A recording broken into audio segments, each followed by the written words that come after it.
Bonjour, vous êtes à l'écoute d'un prof dans le bois pour Géo plein air. Vous connaissez tous le Gore-Tex, cette membrane qui laisse la vapeur du corps s'échapper tout en étant imperméable.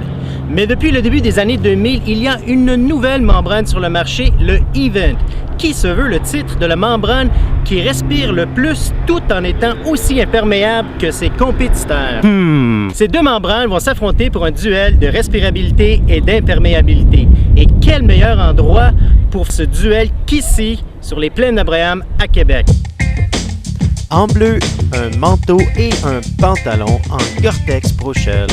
Et en rouge, un manteau et un pantalon en Event. Ne vous inquiétez pas, car dans cette histoire, il n'y a que des gentils.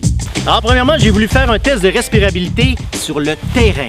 Les membranes agissent de manière distincte dans différents types de climats. Alors, je les ai portés dans un climat froid et dans un climat chaud. Les deux membranes respiraient, mais je sentais après plusieurs essais que celle en Event respirait plus. Mais je voulais un test en laboratoire pour être certain de ce que j'affirmais. On pouvait voir que l'eau ne passait pas au travers la membrane, mais que l'air circulait facilement. Et c'est parfaitement sec! Attends, mais tu l'es? Oui, en effet, c'est sec. L'eau ne passait pas au travers la membrane du Gore-Tex, mais l'air non plus. Et l'on pouvait voir que l'eau s'imprégnait sur le laminage extérieur du manteau.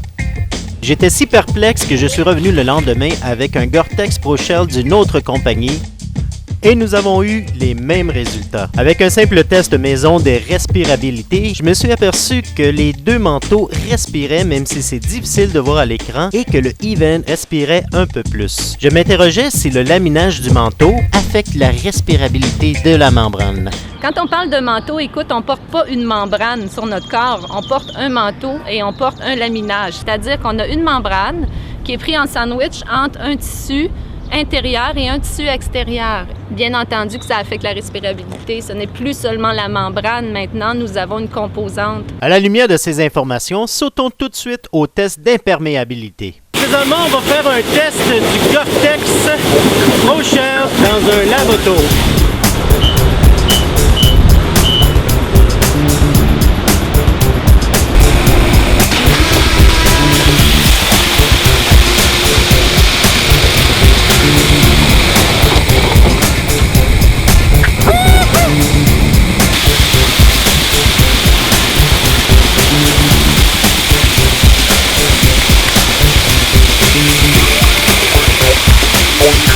Pourquoi faire un test de pluie lorsqu'on peut faire un test de tempête?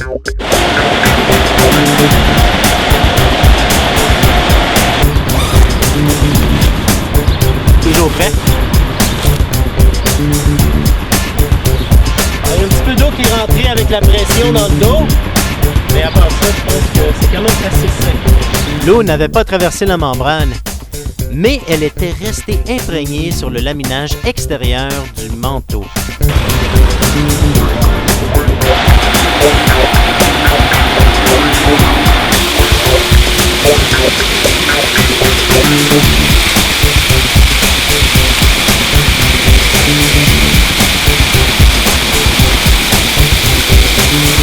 Pour chacun des tests, lorsque je me retournais sur le dos, il y avait un peu d'eau qui pénétrait entre le manteau et le pantalon. Mais cela n'était pas dû à la membrane.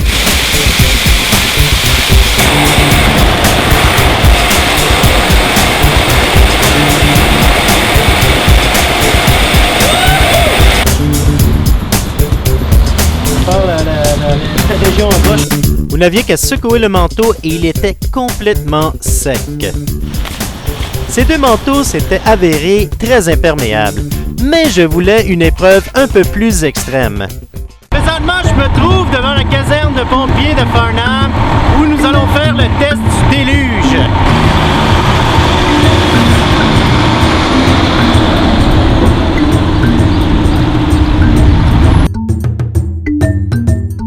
Ça, c'est de la pression! Ouais!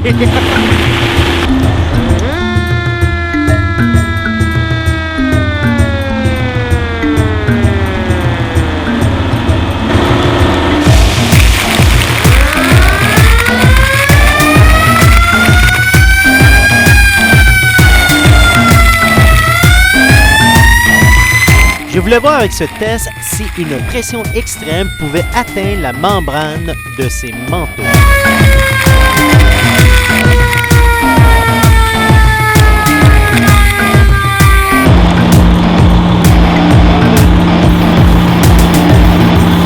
J'ai mis mes mains pour tenir mon casque et l'eau est rentrée par les manches. Il y a de l'eau qui est rentrée par le cou, mais il n'y a rien qui est passé à travers la membrane. En tout cas, on peut le voir dans le dos, il n'y a rien qui est passé à travers la membrane. Et le laminage du manteau était parfaitement imperméable.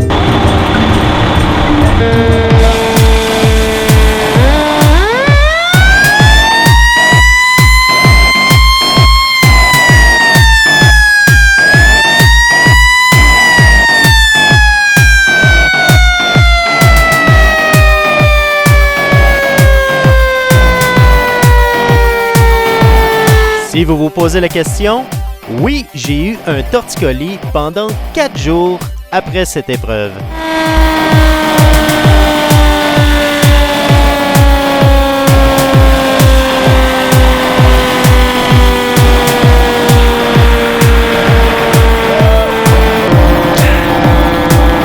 Ah, il y a de la pression, c'est un vrai déluge. On peut voir que l'eau reste imprégnée sur le laminage, mais l'eau ne traverse pas la membrane et je reste au sec. J'étais en feu et les pompiers ne voulaient pas me laisser partir aussitôt.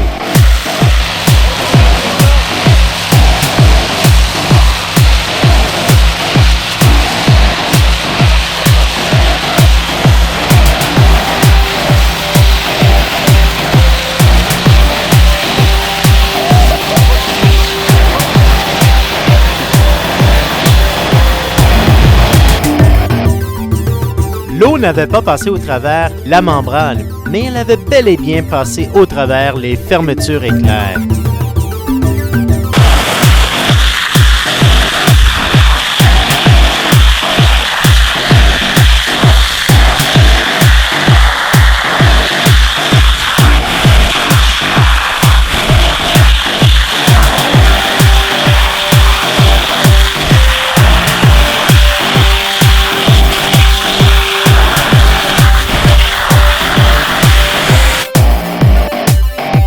Pas mal! Un peu d'eau était passée au travers la fermeture éclair, mais le reste de mon corps était complètement sec. Il est très difficile de comparer deux membranes, car il faut prendre en considération le laminage qui fait aussi partie de la composition de ces vêtements. Le Gore-Tex respire un peu moins que le Event, mais avec son laminage, il semble beaucoup plus résistant. Je le porterai pour aller faire de la planche dans les sous-bois. Par contre, je porterai le Event pour partir en randonnée. Il n'y a pas de grand vainqueur, mais il n'y a surtout pas de perdant. Je connaissais déjà les prouesses du Gore-Tex, mais je tiens tout de même à souligner que j'ai été agréablement surpris par le Event. Si vous aimez collectionner les manteaux techniques de tout genre, voilà un ajout judicieux. C'est un prof dans le bois pour Géo Plein Air qui vous dit à la prochaine. Là, je sais pas si ça va faire mal, ça. Devrais-tu mettre un casque? Oui. C'est une des meilleures idées que j'ai jamais eues de ma vie. Je pense que j'ai des équimaux partout sur le corps présentement. Un bon test.